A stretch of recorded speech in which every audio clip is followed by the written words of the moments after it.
Hey, I'm Andrew Wilkinson, and I'm the chef here from North Coast Seafood. So we're partnering today with Clown Shoes Beer, and we're using the Mango American Kolsch beer, and we're making beer battered naked shrimp, just like they do in restaurants. We're gonna show you how to make it at home. This beer is perfect. We got perfect shrimp. We're gonna have some fun this afternoon.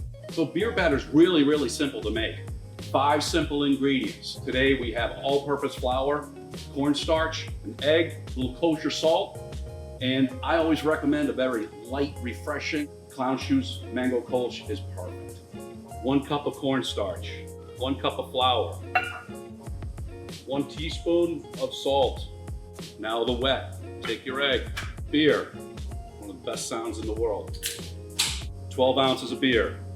That's why I love using 12 ounces of beer in a 16-ounce can, because chefs will be chefs.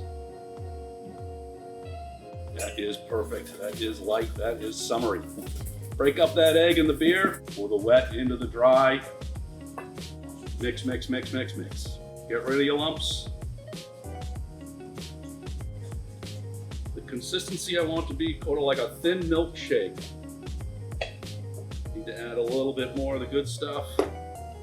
Thin milkshake, heavy cream, and done. So we're just about ready to go. Let's go over what we're going to do. Of course, we're doing beer battered shrimp. So we have our naked shrimp, all natural shrimp, no phosphates, no antibiotics, completely sustainable. Then we have our beer batter, which is made. We have a pre-dusting flour. We're gonna add the shrimp to the flour, get a little dust into the beer batter, and then into canola oil that's 350 degrees. We're gonna do 4 shrimp at a time. First, we're gonna pre-dust it, and then we're gonna pick them up, each hand by the tail, shake off the excess flour, right into the batter, excess batter, knock it off on the side of the bowl, going right into the oil. It's called the swimming method.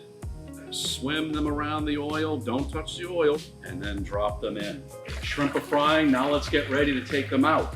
Absorbent towel, something with holes to let the oil go through so you're not taking out any excess oil. When they're golden brown, after about 2 to 2.5 minutes, these guys are ready to come out. There you go, beer battered shrimp straight out of the fryer. Forget the tartar sauce, go a little something special. I like to use a Rosemary Lemon Aioli. It's perfect with the beer battered shrimp. It's perfect with the Mango American Kolsch. There you go. Beer battered shrimp with our friends from Clown Shoes. Oh, still a